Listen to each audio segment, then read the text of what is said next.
Le Premier ministre Abiy Ahmed et la Première dame Najda Yachô sont arrivés à Johannesburg en Afrique du Sud.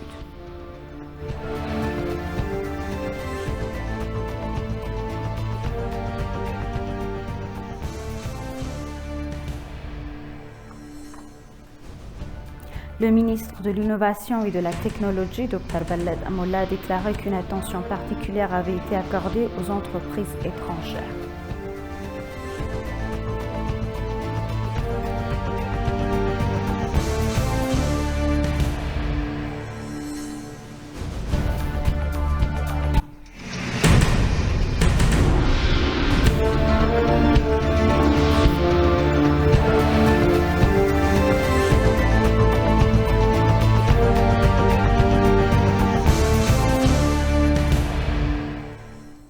Bienvenue chers téléspectateurs, c'est Aline Teibaru avec le journal du 24 août. Le Premier ministre Abiy Ahmed et la Première dame Najda Yachô sont arrivés à Johannesburg en Afrique du Sud avant la sensibilité BRICS Afrique et le dialogue BRICS+.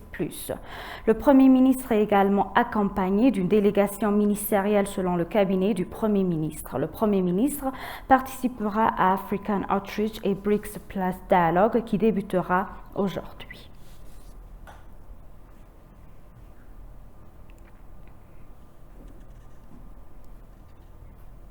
Le Premier ministre Abiy Ahmed a tenu une réunion bilatérale avec le président chinois Xi Jinping avant la réunion BRICS Africa Outreach et BRICS+ qui se tiendra au Johannesburg en Afrique du Sud. Le Premier ministre Abiy Ahmed a tenu une réunion bilatérale avec le président chinois Xi Jinping.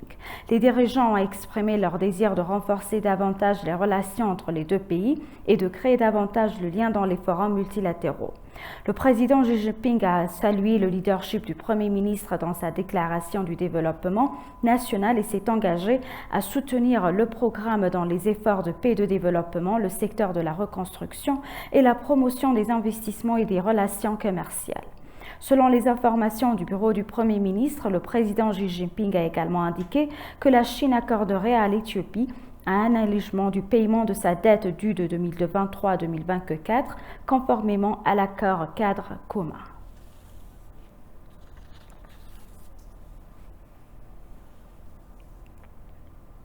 Lors d'une réunion tenue hier, le service des urgences générales a passé en revue les activités de travail des 20 derniers jours.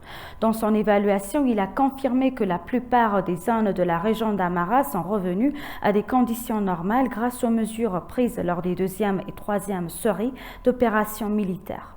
Dans l'évaluation, l'agence a confirmé qu'elle a déjoué le désir et les actions d'une force extrémiste et prédatrice qui vise à réaliser ses intérêts politiques néfastes en contrôlant les villes de zone et de districts de la région d'Amara, y compris Bardar, en libérant les prisonniers et en détruisant les infrastructures clés afin qu'ils puissent être pilés et sapant le système constitutionnel de la région d'Amara.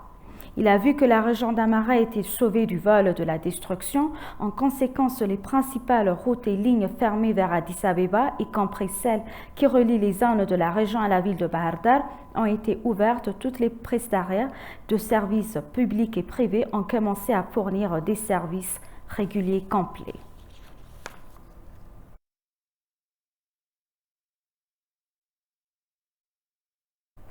Les relations bilatérales éthiopiennes-jordaniennes progressent dans le nombre de domaines, a déclaré l'ambassadeur Zouhair Oussour Alena.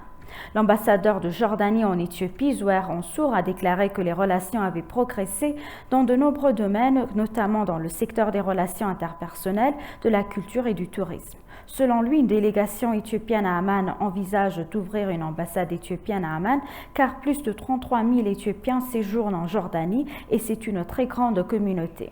Les relations diplomatiques entre la Jordanie et l'Éthiopie sont très solides et les pays coopèrent également sur la scène mondiale. Les visites de haut niveau entre les deux pays commencent à se développer et les relations bilatérales montrent des progrès.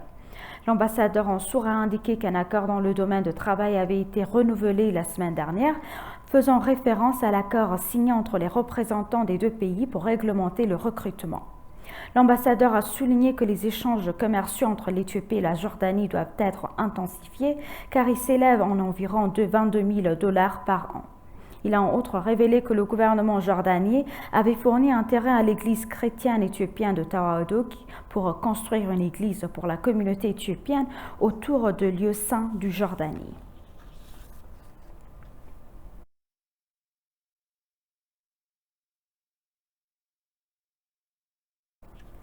L'Institut de formation touristique a annoncé que les parties prenantes devraient renforcer leur coopération afin d'améliorer la prestation de services dans le secteur du tourisme.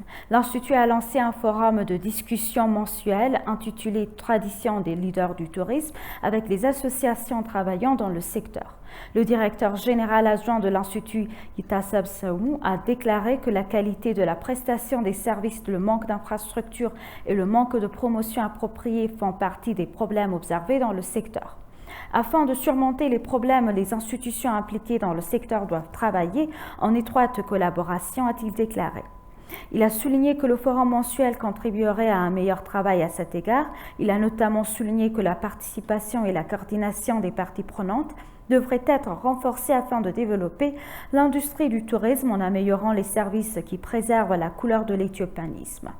Il a annoncé que les chercheurs, les experts, des responsables du secteur, les instituts de formation, des associations et d'autres parties prenantes participeront au forum de discussion en cours intitulé « Tradition de leader du tourisme ».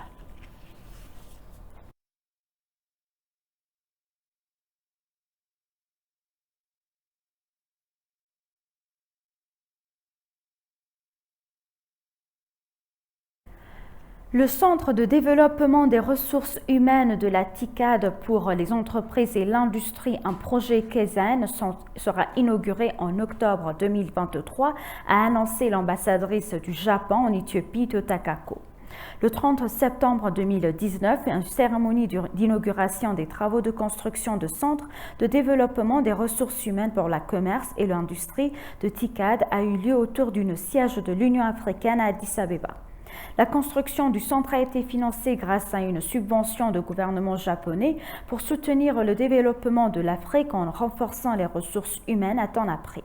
Selon l'ambassadrice, le centre doté d'environ 70 salles offrira une formation sur la philosophie japonaise Kaizen, visant à apporter de l'efficacité dans la production industrielle et la fourniture de services aux personnes de toute l'Afrique. Le centre dispose de dortoirs pour que les gens puissent venir de toutes les régions du continent et suivre de cours de Kaizen, a-t-elle expliqué. L'objectif est d'offrir davantage de formation aux populations, non seulement en Éthiopie, mais aussi en Afrique à travers la méthode Kaizen, selon Takako. Le bâtiment servira de centre pour les employés des entreprises manufacturières, les fonctionnaires, les enseignants des écoles de formation professionnelle et des consultants Kaizen de l'Institut Kaizen éthiopien à temps après.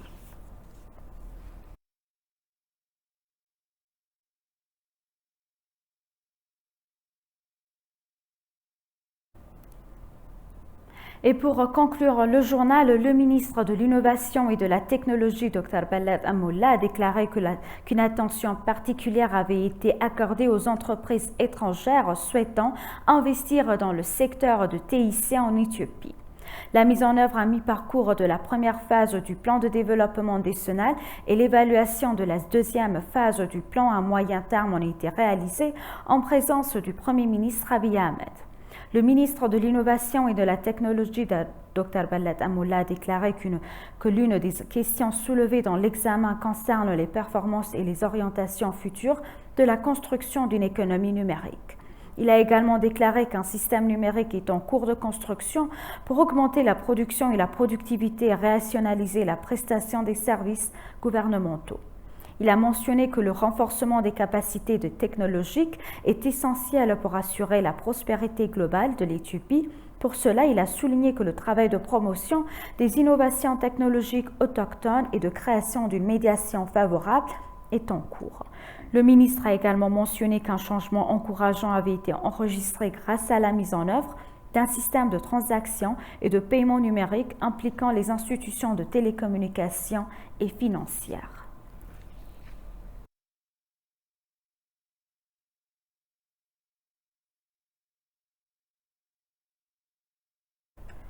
Chers téléspectateurs, nous vous rappelons les titres principaux.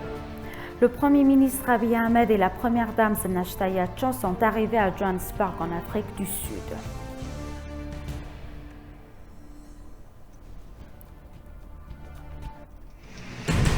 Le ministre de l'Innovation et de la Technologie, Dr Bellet Amoula, a déclaré qu'une attention particulière avait été accordée aux entreprises étrangères.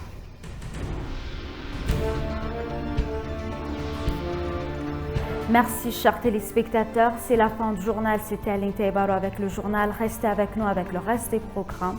Bonne journée.